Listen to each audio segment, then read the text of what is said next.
Bine ați venit la rezumatul Ligii Spaniole. Sunt fan Barça și foarte important să văd ce naiba se mai întâmplă în Liga. N-am putut să fac video aseară când s-a terminat meciurile, că m-am uitat la meciul cu Madrid, logic. Că a fost cel mai important meci din toată seara. Și la meciul cu Rayo și Osasuna, că e mereu frumos să ne uităm la fotbaliștii noștri români. Rayo are un român acolo, în caz că nu știi. Și vreau să vorbesc despre ele, pentru că victoria lui Madrid aseară la Villarreal 2-0, ăsta a fost cel mai important pentru motivul ăsta. Sunt pe 1 acum, gata. Madrid urcă pe 1 cu 51 de puncte și Barça, dacă vrea iar să urce pe 1, trebuie neapărat să câștige următorul meci. La Onega rămân pe 2 cu 50 de puncte și cu 52 de puncte urcă iar.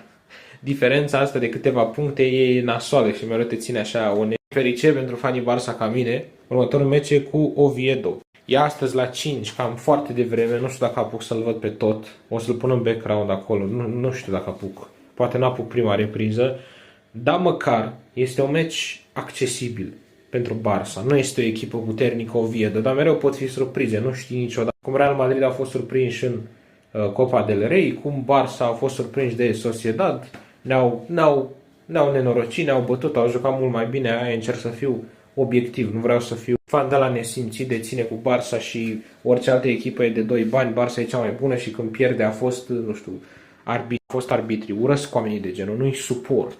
Fotbal e frumos, trebuie celebrat. Chiar dacă Barça e echipa mea favorită și ador cum joacă, ador totul despre echipa asta, trebuie să celebrăm fotbal, să fim onești. Meciul ăsta e ușor, arată foarte ușor pentru Barça, dar naiba știe efectiv, naiba știe. Dar m-am uitat la meciul cu Osasuna și Rayo și Osasuna a meritat victoria asta complet. Au jucat mai bine în aproape toate punctele de vedere.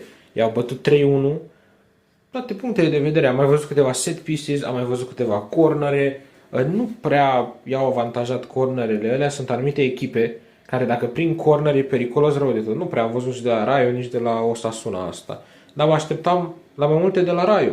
E o echipă de mid-table spre high, adică trebuia să joace mai... Nu pur și simplu aveam mai multe așteptări de la ei. Următorul meci, Valencia și Espanyol. Am știut că va bate Valencia, dar nu credeam că Espanyol o să lupte așa de mult. Adică 3-2. Valencia este efectiv o dezamăgire pe table. Este pe locul 14. Și Espanyol este pe 5. O echipă care de obicei e pe aici pe la retrogradare și pe aici pe mijloc. Espanyol e 5. Și Valencia e 14. Așa în gândul meu știam că Valencia e un pic mai puternic. Chiar a fost cu doar foarte un pic. Apoi a fost Sevilla cu Bilbao, la care nu știam ce să zic. Eu am crezut că Bilbao câștigă. Nu au câștigat. N-au jucat foarte rău față de Sevilla. A avut puțin bulan Sevilla aici la 2-1 ăsta, dar totuși au câștigat. Și pentru mine, ca fan Barça, vă dați